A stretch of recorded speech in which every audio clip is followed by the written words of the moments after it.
The day my son slid a manila folder across my kitchen table and said, "Mom, it's just routine paperwork. I only need your signature on page 4. I picked up the pen without thinking. That's the part I keep coming back to. How automatic it was. How completely I still trusted him in that moment. I had the pen in my hand.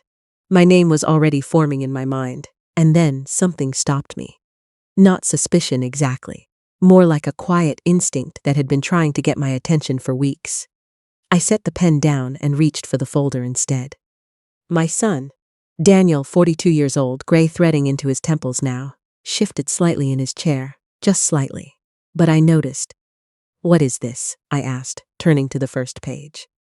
"It's just a real estate precaution," he said, his voice even and careful. "In case anything ever happens to you. So there's no delay handling the property." I read the words across the top of the page. Limited power of attorney, real estate transactions. I looked up at him. He was already smiling, the same way he had smiled since he was a boy, whenever he wanted something he suspected I might say no to. "I don't think I need this," I said. "Mom, the attorney said it's standard for homeowners your age. It just makes things easier down the road."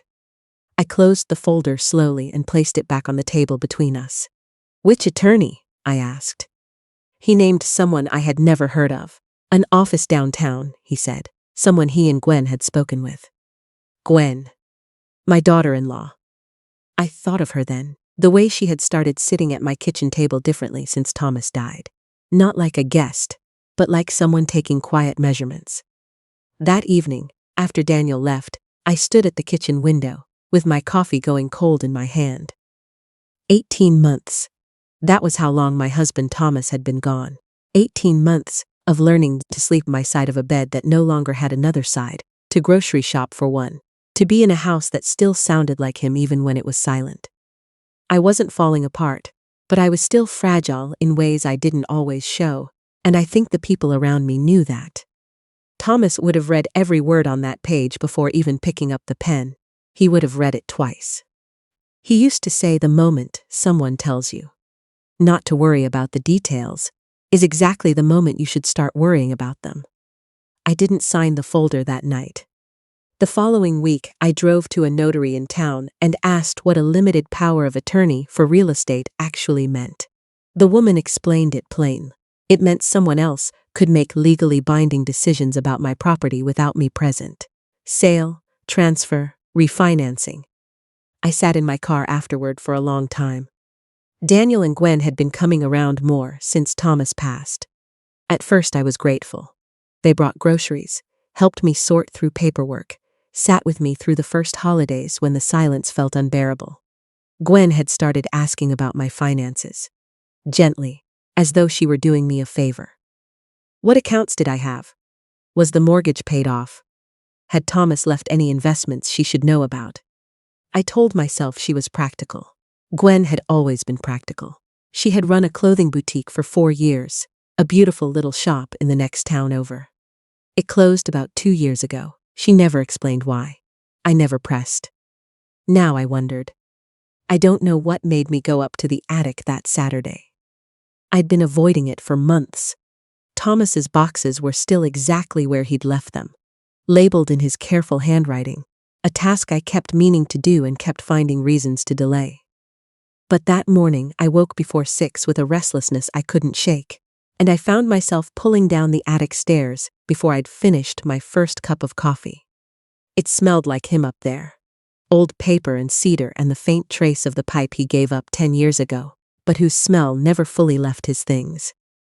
I sat down on the floor in front of a box labeled Tax Records, MISC, and started going through it, without looking for anything in particular. It was at the very bottom, under a stack of folders from 2009. A pocket watch, heavy, silver, with an engraving on the back, his initials, TH, and the year we were married. In 41 years of marriage, I had never once seen this watch. I turned it over slowly, trying to remember if he'd ever mentioned it. Nothing came to me. I pressed the small latch on the side, expecting it to open the way a pocket watch opens, and it did, but the face had been removed. Where the clock mechanism should have been, there was a small hollow space. and inside that space was a folded piece of paper no bigger than a playing card. My hands were steadier than I expected when I unfolded it. 3 lines in Thomas's handwriting, an address, a name, Raymond Finch, and below that, underlined once, he's been expecting you. I sat in that attic for a long time before I moved off, dude. The address was 40 minutes north, a small town I'd passed through a handful of times over the years.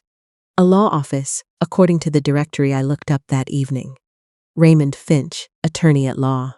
Established 1987. No website. Just a phone number and an address on Clement Street. I didn't call ahead. I'm still not entirely sure why. Maybe calling felt like giving someone's time to prepare, and I wasn't sure yet who needed to know I was coming. I drove up on a Tuesday morning, 2 days after I found the watch. The office was on the 2nd floor of a brick building on a quiet street. Wooden floors, old framed maps on the walls, and the smell of coffee that had been brewing since early morning. The kind of place that doesn't advertise itself because it doesn't need to. The woman at the front desk looked up when I walked in. "I'm here to see Raymond Finch," I said. "My name is Pauline. My husband was Thomas Hayward." She went still for just a moment. Then she said, "Please have a seat, Mrs. Hayward. I'll let him know you're here." She said it the way you say something you've been waiting a long time to say. Raymond Finch was in his late 60s, gray-haired, deliberate in the way he moved. He shook my hand and led me to a private office in the back, closed the door, and sat across from me with his hands folded on the desk.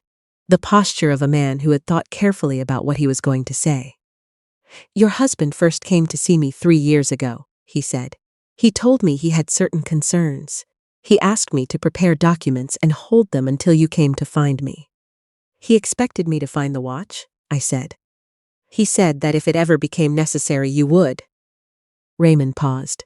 "He also said you might take some time getting here.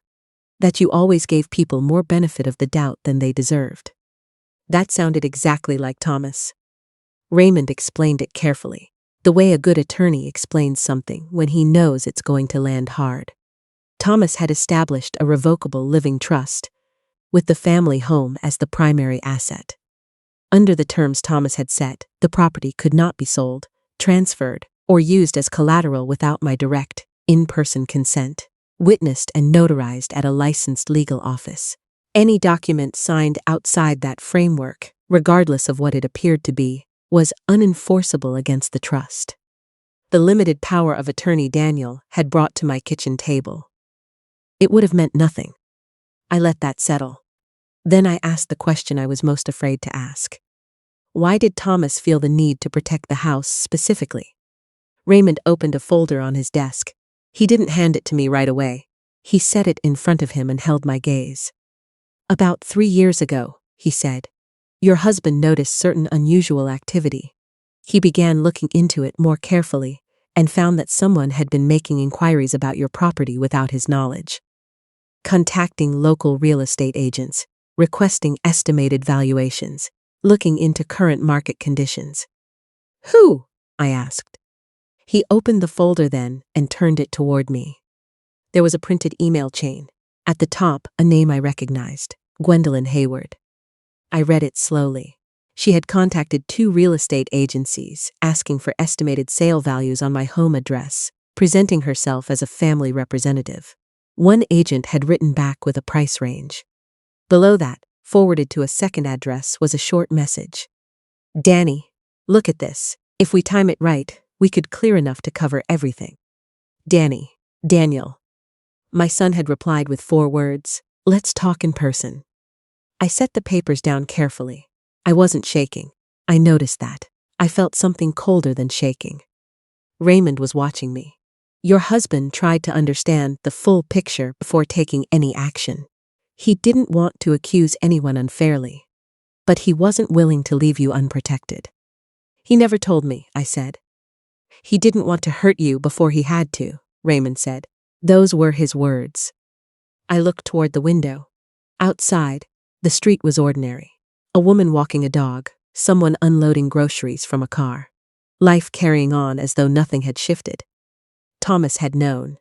For 3 years he had known and carried it alone. Not because he didn't trust me, but because he loved me enough to want to be the one standing between me and this particular pain for as long as he possibly could. Raymond slid one more item across the desk, an envelope with my name, written on the front in Thomas's handwriting. He asked me to give you this, he said, when you came. I didn't open it in the office. I thanked Raymond, took the envelope, and walked back to my car. I sat there with it on my lap for a long time before I finally broke the seal. My dear Pauline. Just those 3 words were enough to make the breath go out of me. He wrote that he was sorry. Not for what he had done, but for not finding a way to tell me while he was still there to help me through it. He wrote that he had hoped he was wrong, that he had checked everything twice and 3 times looking for another explanation. There hadn't been one. He wrote about Gwen's boutique, that it had failed with significant debt, more than Daniel had ever disclosed. That Daniel, trying to fix it quietly, had convinced himself that eventually selling my house would solve everything, that I would be taken care of in a smaller place, that it was practical, even generous. Thomas wrote, he talked himself into believing he was helping you. That's the part that's hardest to be angry at, but it doesn't make it right. He wrote, I've done what I can. The rest is yours to decide. I trust your judgment, Pauline. I always have, more than you trust it yourself. I sat in that car for a long time. The anger came in slowly, not as an explosion but as a tide. Steady, inevitable. Gwen contacting those agents, the folder on my kitchen table, Daniel sitting across from me saying it was nothing important. And underneath the anger, a question I didn't want to ask myself. Did Daniel truly know what he was doing? Or had he built a story that let him not know? I drove home without stopping. I sat at the kitchen table, the same table, and I held what Thomas had written. The rest is yours to decide. He wasn't asking me to forgive. He wasn't telling me what to do. He was handing me something he had spent the last years of his life carefully preserving. My choice. I picked up my phone and called Daniel. He answered on the second ring. Hey, Mom, everything okay? Everything's fine, I said. I'd like to have dinner Sunday, you and Gwen both. A pause. Short, but I heard it. Sure, he said. That sounds great. 6 o'clock, I said. I'll cook. We hung up. I held the phone for a moment after. He thought it was just dinner. I let him think so a little longer. Sunday came gray and cold.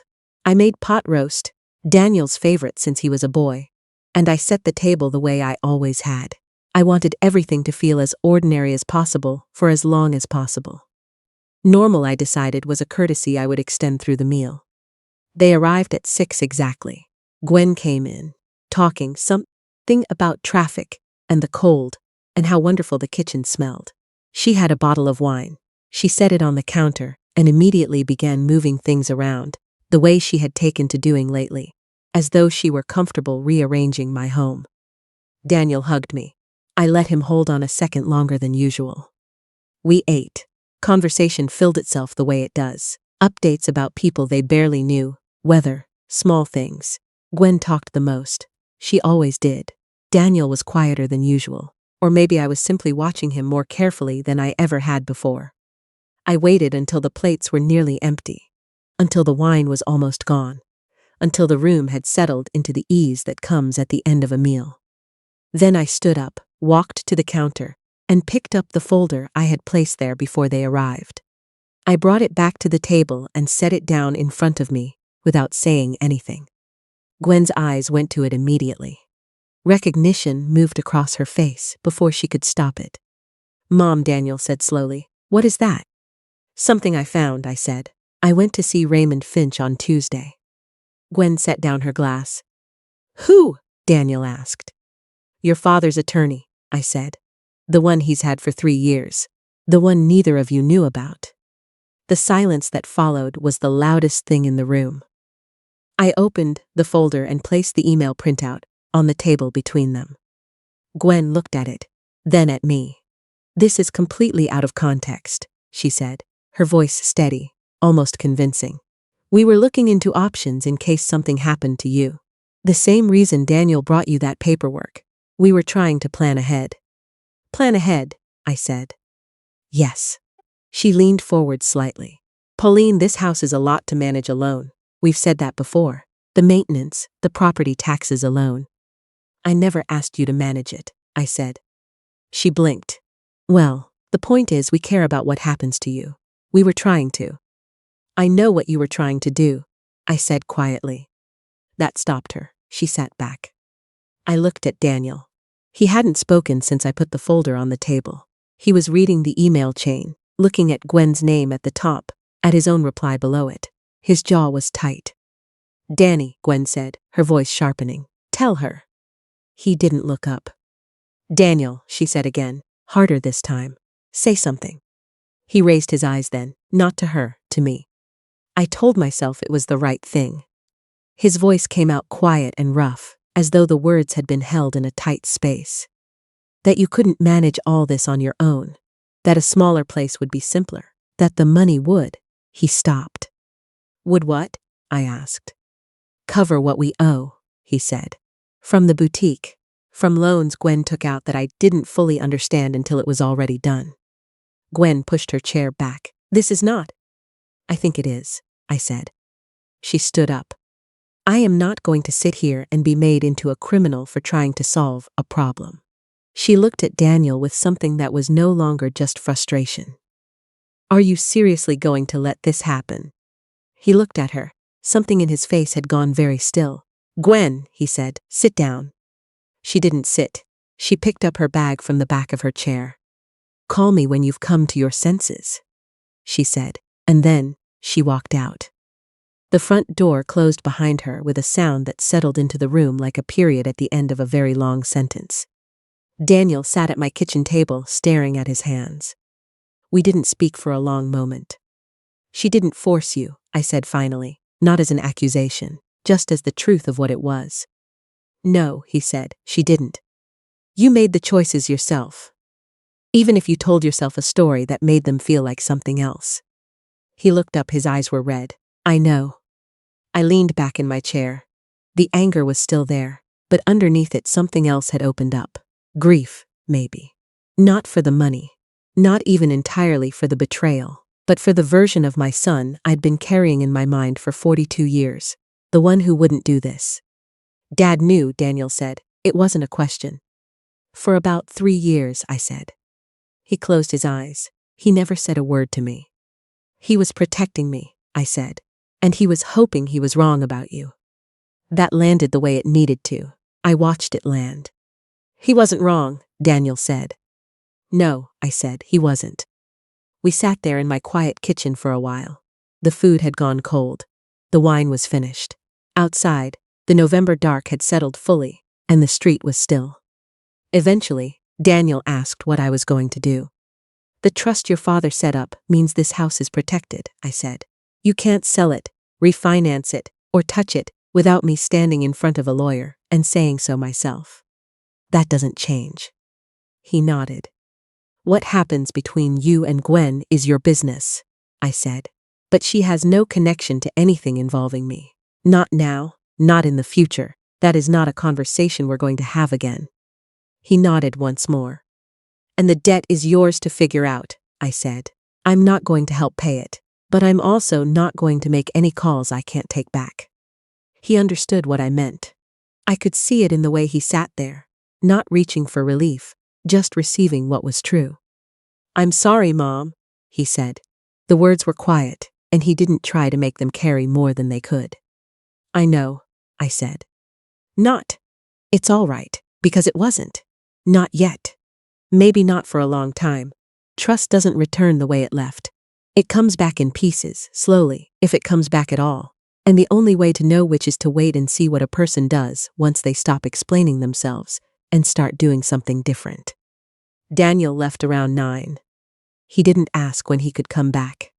I think he understood that asking wasn't his right at the moment. I locked the front door and stood in the hallway, listening to the house settle around me. Thomas's house. Our house. Still standing. The pocket watch was sitting on the kitchen counter, where I'd left it before dinner. I picked it up and held it the way I had that first morning in the attic, turning it over slowly, feeling the weight of it, the cool of the silver. He had hidden this for me to find. Not for a lawyer. Not for Daniel. For me, specifically. Because he had known that when the moment came, I would need to be the one holding the truth in my own hands before I could do anything with it. That someone telling me would never be the same as seeing it myself. I folded the small paper note back the way I'd found it and tucked it inside the watch. Then I placed it in the cabinet where I keep things I don't want to lose. Not locked away, just safe. The months after were quiet in the way that follows hard things. Not the quiet of nothing happening, but of things sorting themselves out below the surface. Gwen and Daniel separated in January. He found a small apartment across town, started seeing a financial counselor, then a therapist. He called every few weeks. Not asking for anything, just checking in. The calls were short at first. They got a little longer. In the spring, he came for Sunday dinner. He called ahead and asked whether it was all right. I said yes.